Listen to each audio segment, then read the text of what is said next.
Olá pessoal, vamos juntos agora corrigir questões do nosso vestibular, do Enem, que vai acontecer nesse domingo.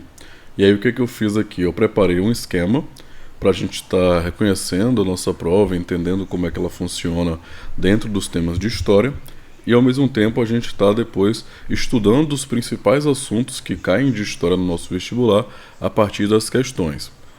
E vamos lá. O que a gente precisa entender já aqui no início? A gente precisa compreender que a prova de humanas, a prova de história especificamente, ela vai estar dividida, né, no que a gente chama de história geral e no que a gente chama de história do Brasil. Aqui está aqui a história geral e eu vou estar marcando aqui para vocês a história do Brasil. A história do Brasil, que a gente vai entender desde a pré-história brasileira até a República atual, até a nova República do Brasil. E o que a gente chama de história geral, que se convencionou chamar de história geral, é a história da Europa, de certa forma, e aí todas as outras áreas da história. Aí vamos englobar a história da África, a história dos diversos continentes. Então, dentro dessa divisão que a gente tem, nós vamos ter 33% aí de história geral na nossa prova, enquanto 67% é história do Brasil. Então, não deixe de estudar a história do Brasil se você está com dificuldade em história. Se você tem dificuldade de história, priorize história do Brasil nessa reta final. E aí a grande questão é, priorize resolver questões. Não vai fazer outra coisa. Vamos resolver questões do nosso vestibular juntos, tá bom? E aí o que eu trago aqui para vocês mais? Dentro dessa divisão da história do Brasil e da história geral, nós vamos ter da seguinte forma a história do Brasil.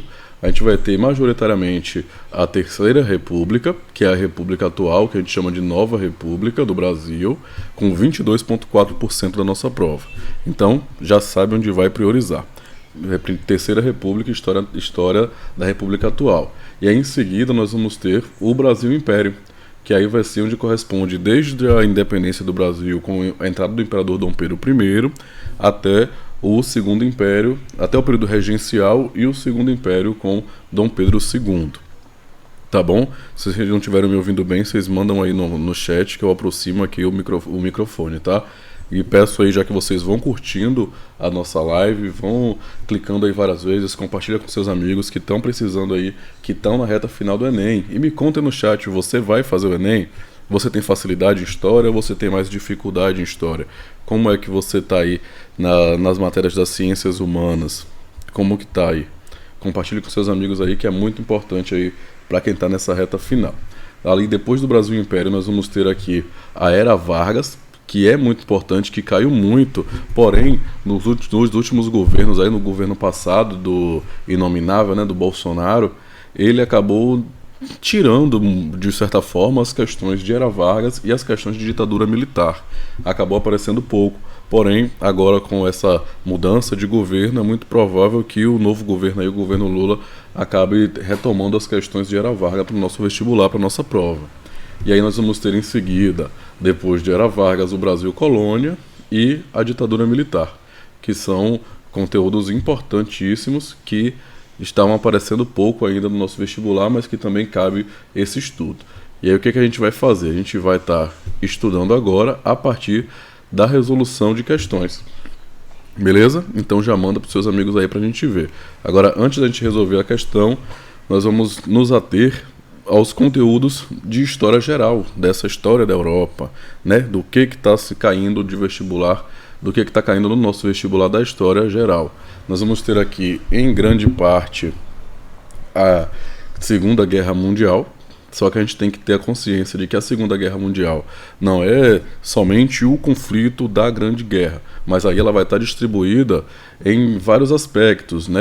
Como essa guerra mundial influenciou no mundo, como que esse conflito acabou acontecendo da Segunda Guerra Mundial. Então a gente vai acabar pegando um pouco da Primeira Guerra, que está marcando aqui com somente 3% da nossa prova, mas nós vamos ver desde o início do que levou ela até acontecer a Segunda Guerra, os movimentos fascistas, nazifascistas, o nazismo, a Segunda Guerra Mundial, o comunismo crescendo também no mundo.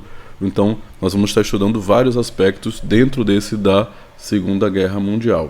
E aí aqui a Primeira Guerra Mundial. Nós vamos ter também a Idade Média, que vai ter uma grande relevância também na nossa prova. Em seguida, nós vamos ter a Idade Antiga e as resoluções do mundo contemporâneo, as revoluções. Então vai cair Revolução Industrial, Revolução Francesa, todos esses conteúdos aí que vai estar sendo bastante abordado na nossa prova. E aí vamos entrando agora na História do Brasil. História do Brasil aqui com o professor Alisson Farias. Agora com a nossa questão. Brasil, colônia. Para os impérios coloniais, o problema das doenças que atingiam os escravos era algo que deparavam os senhores. Então, um problema que os senhores encaravam durante o Brasil colônia eram as doenças que atingiam os escravizados. Em vista disso, uma série de obras dedicadas à administração de escravos foi publicada com vista a implementar uma moderna gestão da mão de obra escravista, em convergência com o iluminismo. Então nós vamos aqui já vemos uma perspectiva, uma convergência entre ideologias, né? Forma de pensar a sociedade nesse período, com o iluminismo, a partir de uma perspectiva iluminista. Nesse contexto, o saber médico adquiria um papel extremamente relevante. Este era encarado como um instrumento fundamental ao desenvolvimento colonial, dada a percepção do impacto que as doenças tropicais causavam na população branca e nos povos escravizados. Então nós vemos aqui, nós entendemos como que era essa recepção dessa população durante o período colonial, como tanto os portugueses como os escravizados acabavam recebendo consequências do clima, da sociedade, do meio onde eles estavam inseridos durante esse período escravista do Brasil. Então, é uma questão que devemos pensar, que devemos colocar em perspectiva. Esse texto aqui é de Abreu, onde o seu título é A Colônia Enferma e a Saúde dos Povos. Então, o que a questão quer saber? Nós vamos nos ater aqui, a gente leu o texto e agora a gente vai se ater ao que está sendo pedido aqui na nossa questão. Ela está mostrando aqui para a gente. Meu Deus. O que ela está mostrando aqui para a gente? De acordo com o texto, a importância da medicina se justifica no âmbito dos objetivos. Quais alternativas nós temos? A economia das elites, letra A. Letra B, naturalistas dos viajantes. C, abolicionistas dos letrados. D, tradicionalistas dos nativos. Letra E, emancipadores das metrópoles. Essa aqui é uma questão do Enem 2022, do Enem do ano passado. Então, o que ele trouxe para a gente aqui já sobre a questão do Brasil colonial? Ele está trazendo para a gente essa perspectiva a partir das doenças e qual que era a importância da questão dos médicos dentro do nosso território. Por que estava acontecendo? Ele quer saber aqui se, de acordo com o texto, qual importância está sendo dada para esses médicos. Será que era o interesse das elites? Será que era o interesse da população? Será que era o interesse dessas elites letradas? Na letra A, vai nos indicar aqui que é o interesse das elites. Mas o que está dizendo também nas outras alternativas? Naturalista dos viajantes? Será que tem algo a ver com naturalismo? Não, a gente já descarta essa questão, porque o texto não está trazendo nada sobre isso, sobre naturalismo, sobre viajantes, mas sim sobre esse processo de relação entre o escravista e o escravizado, né? E como essas doenças estão tomando uma parte significativa nessa relação de trabalho também, de certa forma, um trabalho escravo. Então não tem nada a ver, ela extrapola o nosso texto. A gente tem que estar sempre atento ao texto. O Enem sempre vai usar o texto. Se ele der um texto para a gente ler, se está aqui no enunciado, o que está pedindo aqui é de acordo com o texto, não adianta fugir. A gente esquece tudo e só se baseia no texto. Letra C, os abolicionistas dos letrados. Também não, é que ela extrapola a questão do texto. O texto não nos traz nada sobre abolicionismo, não traz nada sobre os letrados. Ela está trazendo perspectivas iluministas, que é uma visão que está se tendo predominante nesse momento, mas não está trazendo nada sobre os letrados diretamente. Letra D, tradicionalistas dos nativos, não fala nada sobre tradicionalismo nativo, não nos relaciona com os povos indígenas. Na verdade, ela traz aqui a população branca e os povos negros escravizados. Então, não fala de nativos, ela também extrapola a letra D. E a gente vai ter aqui a letra E, emancipadores das metrópoles. Está falando sobre uma emancipação metropolitana no período? Não, ela também está extrapolando. Então a gente vai marcar aqui a alternativa A, que é a alternativa correta. Econômicos das elites, porque esse é o interesse que está por trás de trazer essa valorização da medicina aqui dentro. Porque se não traz os médicos, se não valoriza uma certa forma de entendimento a partir da valorização da saúde, vai gerar problemas econômicos, porque o escravagismo no Brasil durante a colônia é também uma funcionalidade econômica, é uma atividade econômica diretamente relacionada com essa relação da produção. Então a economia do Brasil vai ser tanto do açúcar quanto da escravidão, vai virar uma grande ferramenta econômica. Então manter-se essa saúde, essa medicina é uma questão econômica também para os senhores. Então nossa primeira questão sobre o Brasil colônia já é a letra A, econômicos das elites. Então é o interesse econômico das elites que vai fazer com que a elite valorize esse saber dos médicos para manter esse escravizado vivo também de certa forma. E aí nós vamos agora para a letra B, agora sobre o primeiro império, Brasil Império da parte 1. Não deixa aí de estar curtindo a live, compartilha com seus amigos aí que vão fazer o Enem também, vocês estão aí assistindo, mas também podem comentar, tentem responder antes que eu dê a resposta. E vamos para a nossa próxima, ó. Sobre o Brasil Império, o primeiro império. Escravo fugido. Aqui nós temos um relato de jornal, um fragmento de jornal. Escravo fugido. No dia 1 de outubro do ano próximo passado, fugiu da fazenda do Bom Retiro. É um texto em português arcaico, assim, um português de Portugal, ainda aquele português inicial daqui do Brasil. Da fazenda do Bom Retiro, propriedade do Dr. Francisco Antônio de Araújo, o escravo José, pardo claro, de 22 anos de idade, estatura regular, cheio de corpo, com a falta de um dedo na frente do lado superior, de um dente da frente do lado superior. Cabelos avermelhados, orelha roxa, fala macia e andar vagaroso. Intitula-se Forro. O quanto fugiu a primeira vez, esteve contratado como camarada de uma fazenda em Capivari. Quando apreender e entregar ao seu senhor de amparo, ou recolher à cadeia, em qualquer parte será bem gratificado, e protesta-se com todo o rigor da lei contra quem o actuar. 15:13. Então aqui ele está procurando o seu escravo fugido, porque era assim que se relacionavam esses senhores de escravos durante o período. Inclusive a gente vai ter aqui essa independência do Brasil para a entrada durante o Império, que é o período ao qual essa questão se refere, o Brasil Império. Nós vamos ser a única nação da América, que é uma das únicas nações do mundo, que vai conseguir a independência mantendo a escravidão. Então a escravidão vai ser muito forte. A gente vai ter um processo de emancipação do Brasil, assim, de certa forma, muito conservador e ao mesmo tempo alinhado com interesses liberais, mas que nesse período vão manter a escravidão como principal fonte de economia. Então eles tratavam esses escravizados como objetos. Então eles não eram vistos como pessoas, eles eram objetos. Então eles não podiam ser perdidos, eles eram como animais também que fugiam. Então era essa a relação que se tinha entre o senhor de escravo e o escravizado. Então esse trecho foi Escravo Fugido, que apareceu no Jornal do Correio Paulistano, no dia 13 de abril de 1879. E aí o que a questão vai pedir para a gente? Nós já lemos lá, nos atemos, agora vamos ao enunciado.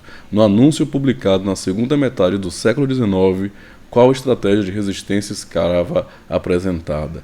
Então, qual a estratégia de resistência escrava apresenta, né? Que tipo de estratégia está sendo apresentada ali naquele fragmento, ali naquele trecho de jornal? Letra A, criação de relações de trabalho. Letra B, fundação de territórios quilombolas. Letra C, suavização da aplicação de normas. Letra D, regularização das funções remuneradas. Letra E, constituição de economia de subsistência. O que é que você acha? Você que está aí assistindo, que tal deixar uma resposta? Qual que é a sua opinião de vocês? Bota aí letra A, B, C, D, E. A gente já leu aqui junto. Vamos pensar um pouquinho.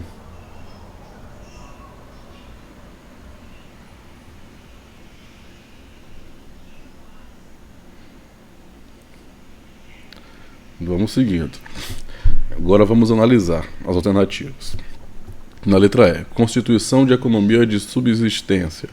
O que é uma economia de subsistência? Economia para sobrevivência, economia para se manter. Tem alguma coisa a ver com o enunciado, com o texto que a gente acabou de ler? A gente não pode extrapolar o texto, a gente não pode chegar e buscar coisas que estão para além dele. É assim que funcionam as questões do Enem. Ele vai exigir que a gente tenha um conhecimento, mas principalmente que a gente tenha a habilidade, a competência de conseguir interpretar sem fugir do que o texto está nos colocando. Porque ela é uma prova para além do conteúdo, é uma prova muito interpretativa e que nos exige a habilidade de estar respondendo. Então, a constituição de economia de subsistência? Não é isso que traz para a gente o enunciado, não é isso que o texto traz, não é isso que está aparecendo para a gente. Então a gente corta. Na letra D, regularização das funções remuneradas. Está regularizando algo? É sobre uma questão de regularização que nós estamos vendo? Também não. O texto não mostra nada sobre isso. Está mostrando um senhor de escravo que está buscando o seu escravo fugido.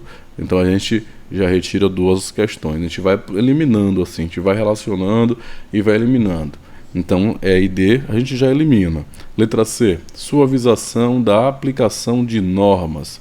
Está tendo uma suavização da aplicação de normas. O escravizado fugiu, o senhor, lá o dono desse escravizado, e mesmo que a pessoa colocasse ele na cadeia, entregasse ele para a cadeia, ele estava ali pagando essa gratificação até por quem prendesse o escravizado. Então não tem nada de suavização de normas.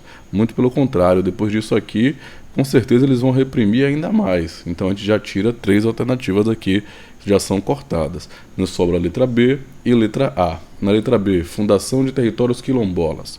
Os territórios quilombolas, eles vão surgir sim, vão ser uma grande forma de resistência durante o período. Então as pessoas vão conseguir estar se resistindo e lutando contra a escravidão no Brasil durante esse período, também fundando os quilombos. Porém, todavia, entretanto, contudo, nós não estamos vendo isso dito aqui no nosso texto. E é como eu falei agora há pouco, a gente não pode estar extrapolando o texto, a gente não pode fugir. O Enem não quer isso da gente, ele quer que a gente leia e se prenda só o texto. Então a gente esquece tudo que a gente sabe.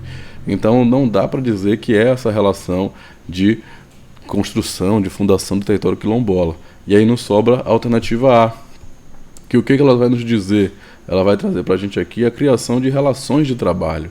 Será que se tornou uma relação corriqueira as fugas dos escravizados das fazendas para tentar conseguir uma questão de vida melhor? Então isso aqui é um relato, um fragmento de um jornal.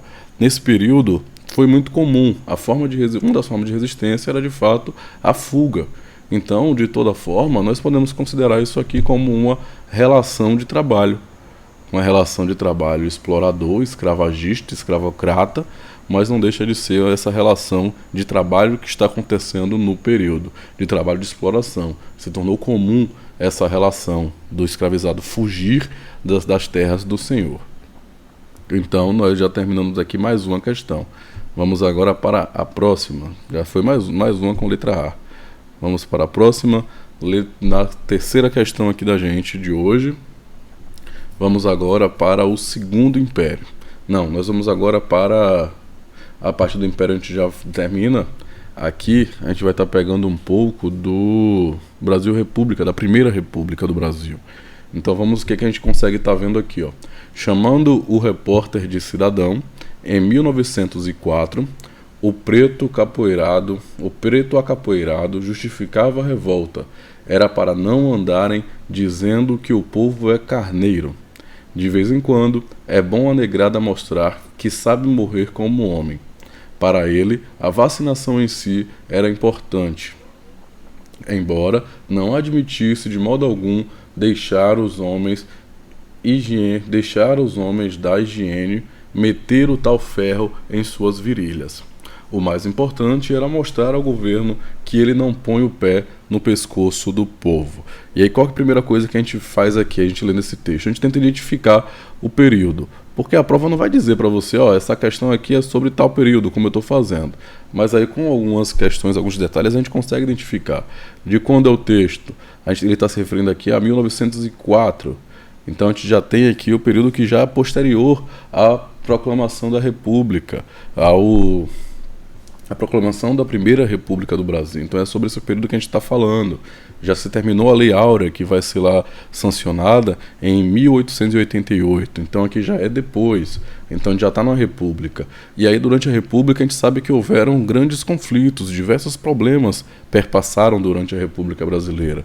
Então nós podemos identificar aqui, em algumas palavras-chave, que ele aqui está falando, a vacinação em si não era importante, está trazendo sobre vacina, sobre ferro nas virilhas, sobre o pé no pescoço do povo. Então a gente deve estar falando aqui sobre a revolta da vacina. Então é sobre a revolta da vacina que essa questão está trabalhando aqui com a gente.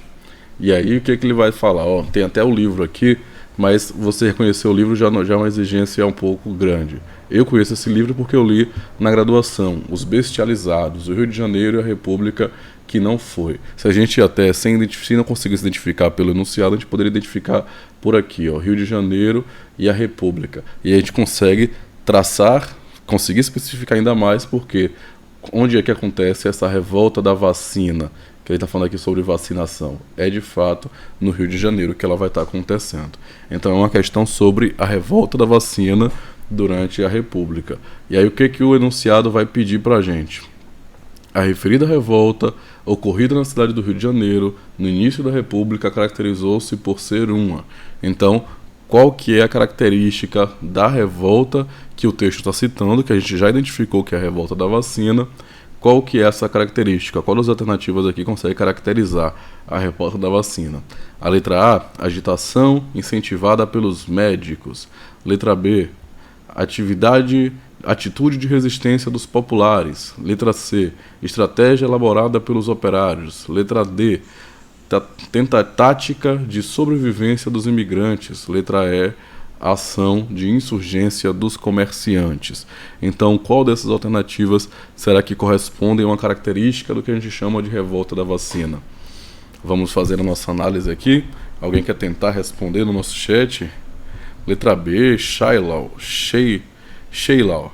Boa resposta. Vamos ver aqui, vamos analisar juntos. Essa aqui é do Enem 2021.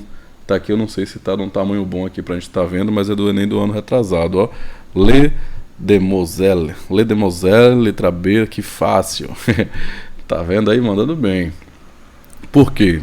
Já vou dizer que vocês já acertaram. A nossa questão aqui é na letra B. Mas aí por que não é as outras letras? Nem Juliana Silva também aqui veio com a letra B. Vamos ver aqui, ação de insurgência dos comerciantes. Por que a gente não pode marcar como ação de insurgência dos comerciantes? Porque nesse período está tendo uma insurgência, uma revolta, devido à forma como o governo está agindo dentro da questão da vacinação, dessa questão higienista que está acontecendo no Rio de Janeiro, mas não é algo específico dos comerciantes. É uma insurgência da população, revoltada com a forma que está sendo tratada. Né? Porque o pessoal chega lá quebrando porta, derrubando, invadindo, metendo agulha em todo mundo. Por isso que ele fala aqui, meteu o ferro na virilha, fala sobre pé no pescoço, porque foi um processo muito pesado, muito forte de imposição da vacina mesmo. Então nós vamos aqui para a letra D, tática de sobrevivência dos imigrantes. Não é uma tática de sobrevivência dos imigrantes, é uma revolta. Se a gente marca essa aqui, a gente extrapola. Então a gente sabe que não é a letra D, porque ela extrapola o texto. E a gente não pode extrapolar o texto. Letra C, estratégia de elaboração elaborada pelos operários. Não é uma estratégia elaborada por operários, é uma estratégia da população ali de estar sobrevivendo mesmo, de estar se revoltando contra a forma do Estado. Então ela acaba limitando também. Na letra A a gente tem agitação incentivada pelos médicos, muito pelo contrário, os médicos fazem parte aí dessa elite. Nos sobra a letra B, muito bem respondida aí pelas pessoas aqui no chat, atitude de resistência dos populares. É uma revolta popular que está acontecendo. Boa resposta aí, pessoal. Vamos para a nossa próxima alternativa. Agora, ela é uma análise de imagem. O vestibular costuma trazer bastante essas marquinhas amarelas aí, não liguem não, que ela aparece de vez em quando. A gente vai analisar a imagem do Getúlio Vargas, agora já passando de conteúdo. A gente está fazendo aqui questões, pessoal que chegou agora, a gente está fazendo cada questão de um período. para a gente poder ver como é que que o vestibular trabalha. Agora, vendo uma questão de imagens, ela aqui se refere ao período que a gente chama de Era Vargas, especificamente Estado Novo. No enunciado já diz para a gente que é o Estado Novo, mas a gente poderia identificar só olhando a imagem, a gente já conseguiria identificar de qual período é. E aí, essa imagem foi impressa em cartilha escolar durante a vigência do Estado Novo, com o intuito de... Qual que era o intuito do governo do Estado Novo imprimir essa imagem, que a gente vê aqui o Getúlio Vargas, acariciando o queixo de uma criança, de uma menina. Nós vemos aqui atrás um jovem também com a bandeira do Brasil, né, exaltando o patriotismo. Então nós conseguimos identificar várias coisas. Nós vemos aqui o sorriso do Getúlio Vargas, né, o sorriso da criança. Então o que será que ele queria passar para a população brasileira, imprimindo isso na cartilha escolar? Letra A. Destacar a sabedoria inata de um líder governamental. Letra B. Atender às necessidades familiar de obediência infantil. Letra C. Promover o desenvolvimento consistente de atitudes solidárias. Letra D. Conquistar a aprovação política por meio do apelo carismático. Letra E. Estimular o interesse acadêmico por meio de exercícios intelectuais. Qual será que é essa aqui? A Juliana aqui já fala pra gente letra B, e o Sheila e a Sheila, é Sheila ou Sheila? É U ou A? É letra D também, acho que é D, Ledemosé. Então vamos analisar essa questão? Mais alguém quer tentar? É uma questão bem interessante, eu costumo gostar bastante de questões de imagens. Geralmente nas minhas aulas eu trabalho muito utilizando essas imagens para a gente poder estar até trabalhando. O Enem usa muito imagens de cartazes, trechos de jornais. Então vamos analisar aqui a alternativa. Alguns escolheram B, outros escolheram D. Pelo que a professora me passou é a D. Pronto, então vamos ver. Na letra A, destacar a soberania inata do líder governamental. Será que essa imagem está passando alguma questão relacionada à soberania, à sabedoria? Se a gente marca alguma coisa sobre sabedoria, eu particularmente entendo, que a gente extrapola. Então, não dá para ser letra A, porque a imagem a gente não consegue destacar sabedoria por essa imagem. Talvez a gente poderia destacar algo sobre sabedoria se tivessem livros, se tivesse algo que remetesse a isso. Mas não tem nada que remeta à sabedoria na nossa imagem que a gente está analisando. E aí vem a letra B. A maioria marcou D, eu vou deixar D por último. A letra B. Atender à necessidade familiar de obediência infantil. Mas será que tem algo a ver com a necessidade familiar de obediência infantil? A gente consegue até ver um apelo para a perspectiva de família, né? Porque o homem, né, um senhor de idade ali, uma criança, um jovem rapaz, uma menina, né, uma mocinha. Pode até parecer que é algo relacionado à família, que também é algo foi muito característico durante o governo Vargas, mas também a gente acaba extrapolando. Não está relacionando com obediência infantil, não está impondo nada à criança. Na verdade, ele está ali acariciando a criança. E aí vamos para a letra C, a gente já descarta a letra B também. Letra C, promover o desenvolvimento consistente das atitudes solidárias. É algo sobre solidariedade? Não entendo que seja algo sobre solidariedade. Ele não está distribuindo, não está sendo solidário de forma alguma, pelo menos não diretamente. Ele está ali passando uma certa imagem para a criança, não uma imagem de solidariedade. A maioria escolheu D, vamos deixar aqui ela de stand-by por enquanto. Letra E, estimular o interesse acadêmico por meio de exercícios intelectuais. Eu também entendo que essa aqui extrapola bastante. Não dá para dizer que é um interesse acadêmico de exercícios intelectuais, é forçar muito a barra, não é, para essa questão. E aí nos sobra a letra D, conquistar a aprovação política por meio do apelo carismático. Por que a gente consegue dizer que é um apelo carismático? Olha o sorriso do Getúlio Vargas, né? Olha essa imagem do carisma. Olha a imagem da criança feliz. Olha o garotinho ali levantando a bandeira.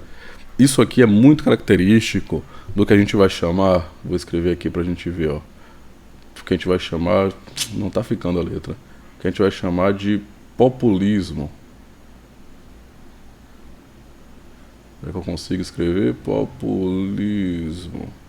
Vocês já ouviram falar no populismo nas aulas de história? populismo é muito característico do Getúlio Vargas e vai ser muito característico da América Latina em si. Todos os governos, praticamente, depois de Getúlio Vargas, foram governos populistas. Então, se a gente lembra que o Getúlio Vargas foi um governo populista, a gente já consegue marcar essa questão aqui, nessa letra D. Porque o populismo, de fato, é esse tipo de governo carismático que vai tentar agradar vários setores. Eu vou falar de populismo como crítica, geralmente. E geralmente é uma crítica, porque eu também sou crítico ao populismo. Mas ele vai ser muito adotado por diversos governos. Diversos governos vão acabar aderindo ao populismo para conseguir ganhar uma certa decolada política. Por quê? Porque o governo populista ele vai abraçar as camadas populares, vai abraçar pautas como família, como segurança, como educação, como saúde, como desenvolvimento, economia. Ele vai escolher uma pauta bem popular do período, e aí ele vai tentar defender essa pauta e juntamente ele vai defender a pauta da elite dominante. Então o governo populista, praticamente ele nunca vai ser um governo contra-hegemônico, emancipador. Ele vai ser um governo que ele vai defender alguma coisa da população para poder agradar a população de forma geral e ao mesmo tempo manter o status quo. Ele vai garantir algumas conquistas e, ao mesmo tempo, garantir a manutenção, o lucro da elite burguesa. Então, todos esses governos vão acabar fazendo algo nesse sentido. Todos os governos que vierem depois do Getúlio Vargas, nesse período, com exceção da ditadura militar, mas, posteriormente, com a nova República do Brasil, vai se manter essa característica de forma muito forte. Então, a gente vê também de forma crítica. Eu, particularmente, acho também bem problemático. É tanto que o Getúlio Vargas vai ser chamado de mãe dos ricos, pai dos pobres e mãe dos ricos. Vai ser um grande lema assim, para a gente chamar o Getúlio Vargas. Acredito que vocês também já ouviram falar. E vamos agora para a próxima questão de Brasil. Depois de Era Vargas, a gente vai ter aqui a ditadura militar. Agora uma questãozinha sobre ditadura militar no Brasil. Isso aqui é uma carta de um jornalista. Então, o Enem gosta muito de trabalhar com isso.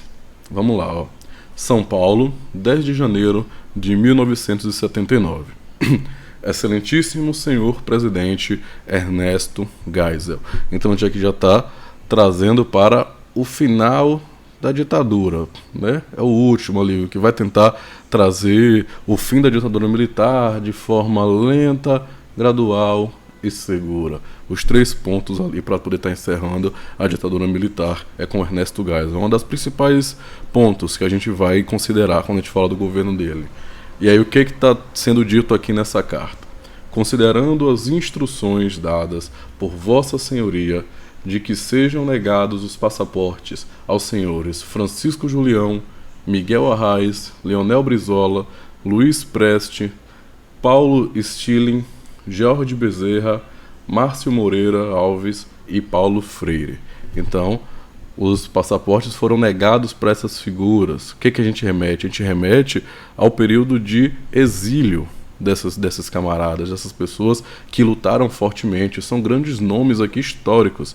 A gente está falando do Luiz Carlos Prestes, da Coluna Prestes, que foi essencial até para a ascensão de Vargas, mesmo que ele fosse contra.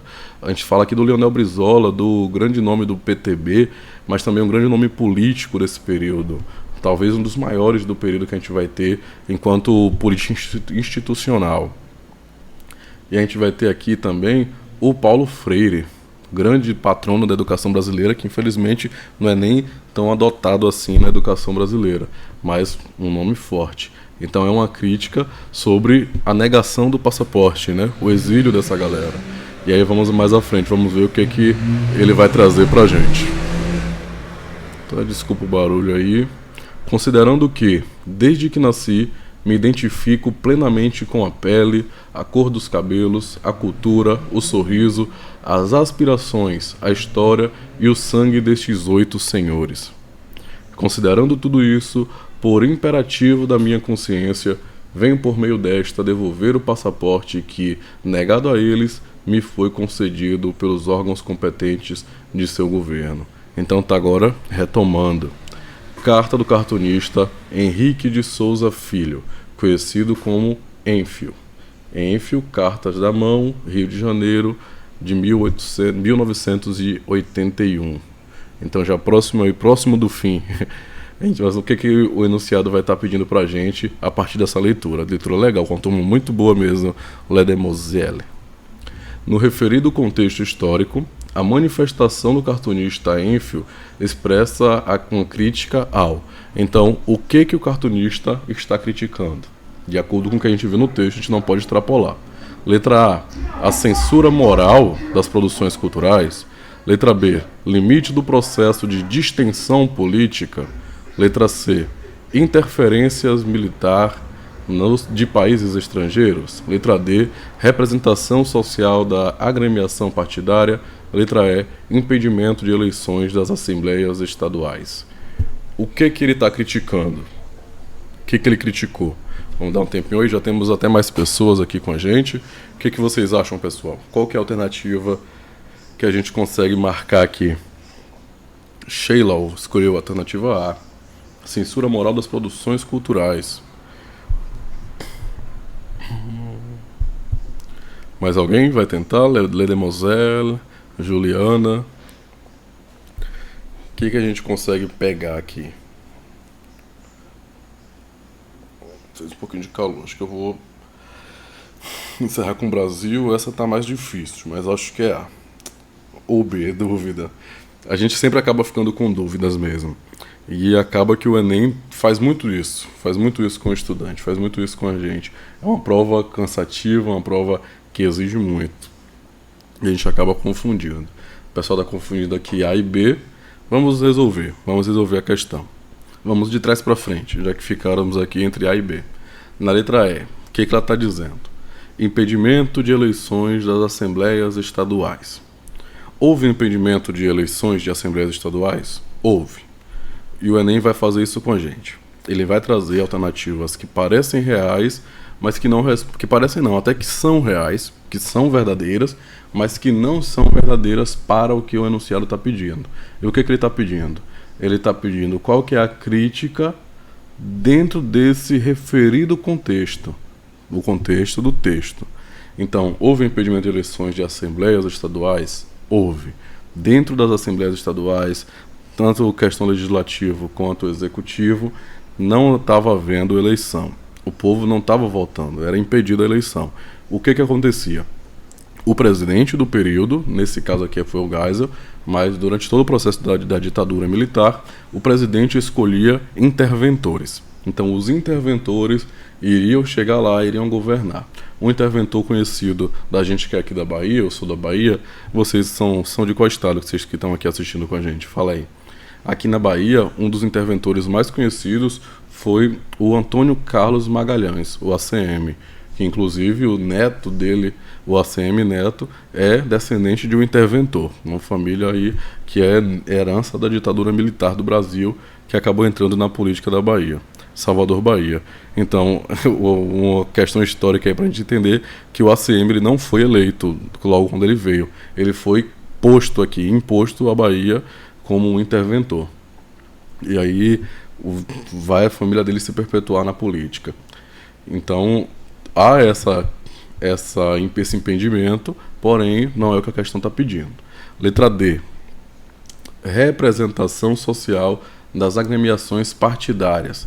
Ele está fazendo uma crítica à representação social de agremiação de partidos? Não. Essa alternativa também extrapola o que a gente está discutindo aqui, o que o texto está nos mostrando. Ela não está fazendo aqui uma crítica sobre repressão social e agremiação de partidos, até porque lá no início foi acabado o pluripartidarismo e se instaurou um bipartidarismo entre o partido dos ditadores e uma oposição controlada. Então não há necessariamente essa questão de representação social de agremiações, também extrapola. Letra C. Interferência militar de países estrangeiros. Houve interferência militar estrangeira na ditadura militar do Brasil? Houve. É inegável. Os Estados Unidos interferiram diretamente na ditadura do Brasil e de diversos outros países. Porém, não é isso que o cartunista está falando aqui com a gente. Inclusive, isso que eu digo que houve essa intervenção não é achismo. Tem documentos, tem fatos oficiais, documentos dos próprios Estados Unidos mostrando que eles interferiram na ditadura do Brasil. Inclusive foram essenciais para que acontecesse de fato a ditadura, o golpe militar que derruba o governo democrático no Brasil. Mas não é isso que a questão está trazendo. E aí a gente fica com a letra B e a letra A, que gerou grandes dúvidas. Limite do processo de distensão política. Então ele está criticando um limite desse processo de distensão. O que é uma distensão? É quando há uma separação muito brusca. A gente acaba vendo a palavra distensão quando fala de músculo, é uma distensão muscular. Quando o músculo está esticado demais, quando é algo muito pesado, muito bruto.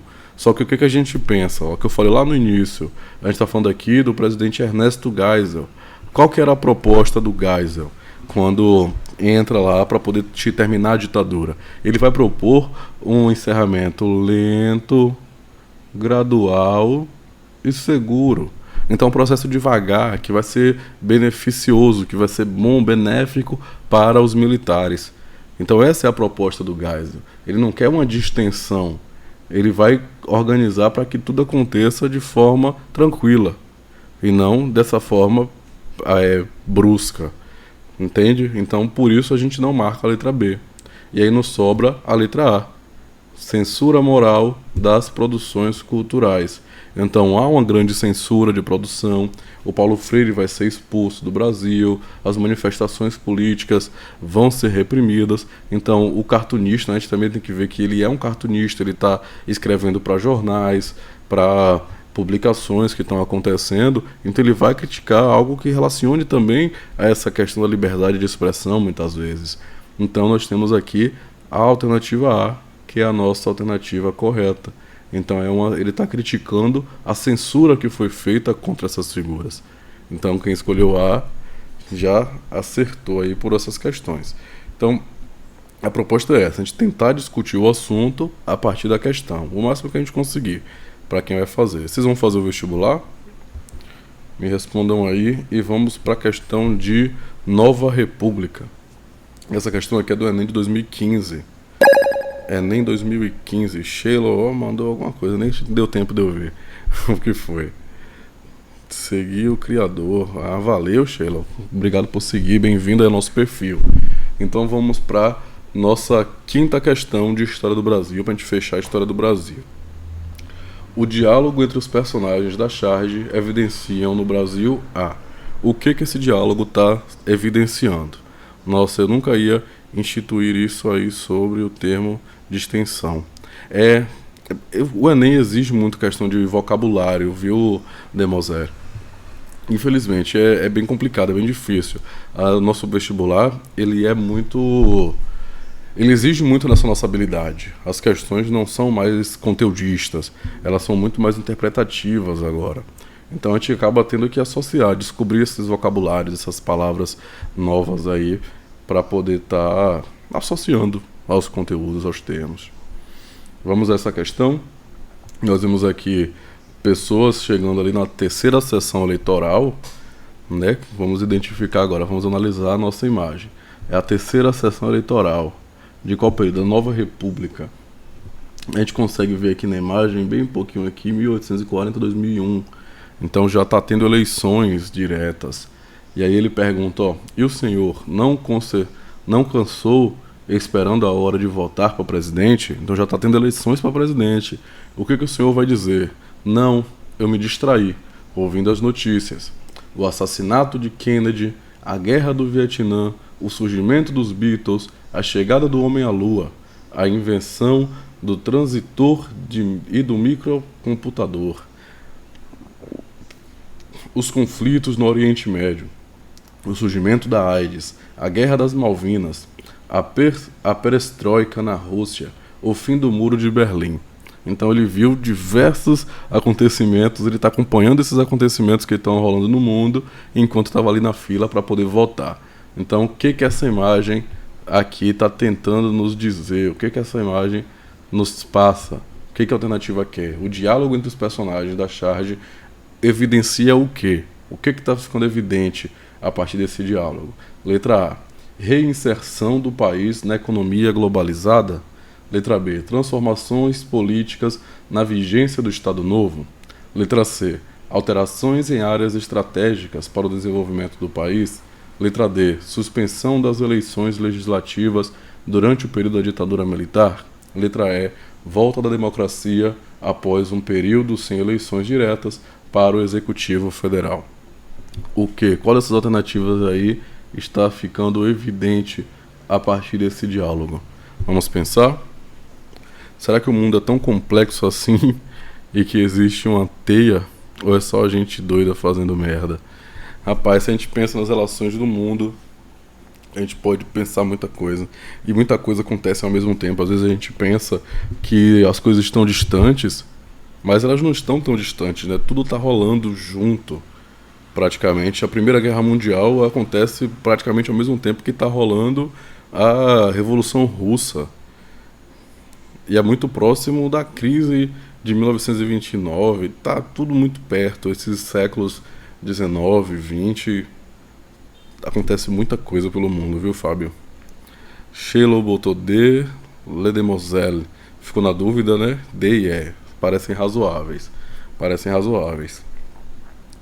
Que mais? Quer tentar? Quer tentar, Fábio? Qual que você acha que pode ser? Eu tava querendo resolver várias questões, mas já tem 1 hora que eu tô aqui. Eu vou fechar no do Brasil e amanhã a gente resolve as questões de história geral, questões de Europa, e aí vão ter alguns conteúdos, mais umas 5 questõezinhas pra gente resolver amanhã, pra não ficar cansativo, tá bom? Então vamos fechar nessa. Vamos lá, ó. Vamos analisar as questões. O diálogo entre os personagens evidencia no Brasil a letra A.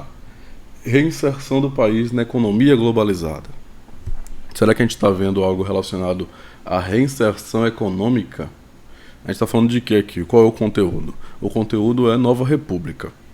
Esse novo período aqui depois da ditadura militar, não é? Então não está ainda necessariamente uma reextensão da economia globalizada. Na verdade, não teve exatamente uma saída da economia globalizada, porque os ditadores, a ditadura militar no Brasil, na verdade, ela se tornou muito próxima dos Estados Unidos. Então, não dá pra gente definir dessa forma. Eu acho que a ONU quer um governo mundial. Daqui a pouco a gente chega nesse papo. Vamos fechar aqui, ó. Não tem uma reinserção porque não houve necessariamente uma saída da economia mundial. Por que não houve uma saída? Porque a ditadura militar manteve, de certa forma, aliado com o mercado externo, principalmente chegando muito recurso. A gente vai ter um milagre econômico no Brasil, é muito refém do enxugamento dos salários, do congelamento do salário mínimo e, ao mesmo tempo, do empréstimo de muito dinheiro, que vai gerar uma grande inflação gigantesca depois do milagre econômico, que a gente vai ter uma questão de inflação, que a gente chama de inflação galopante. O preço vai estar aumentando um dia depois do outro. Então não tem uma reinserção na economia porque ele ainda se mantém inserido. Então a gente descarta a letra A. Letra B. Transformações políticas na vigência do Estado Novo. Ela está fugindo muito, não está? Olha o que a gente vê aqui, transformações políticas na vigência do Estado Novo. Estado Novo não era Vargas? Questão aqui, viajou legal essa alternativa aqui. A gente já descarta aqui ela. Milagre econômico soa como algo bom, mas pelo que você disse parece terrível. Bom para quem? A gente tem que pensar dessa forma. Parece algo bom para quem? O milagre econômico gerou um desenvolvimento no Brasil, instaurou de indústrias, fez grandes obras. É essa perspectiva, fez grandes obras, porém a qual custo? Ao custo do grande endividamento interno do país. O país pegou bilhões de dólares da economia de fora, dos Estados Unidos principalmente, e da Europa, e aí deixou uma grande dívida que gerou uma inflação gigantesca no período e que essa dívida teve que ser paga nos governos seguintes, no José Sarney, no Fernando Collor, que prejudicou a economia brasileira por anos. Então, teve esse custo do milagre econômico. E para além desse custo, teve o aumento da desigualdade social, ou a grande concentração de renda na mão das elites, enquanto a classe mais baixa ficou com a renda ainda mais baixa, principalmente por quê? Porque o salário mínimo foi congelado. Então o salário mínimo para poder garantir que os cofres públicos pagassem essa dívida para fazer acontecer o milagre econômico, o trabalhador pobre ficou sem ter aumento do salário. Então, ele é bom para quem? A qual custo ele foi bom?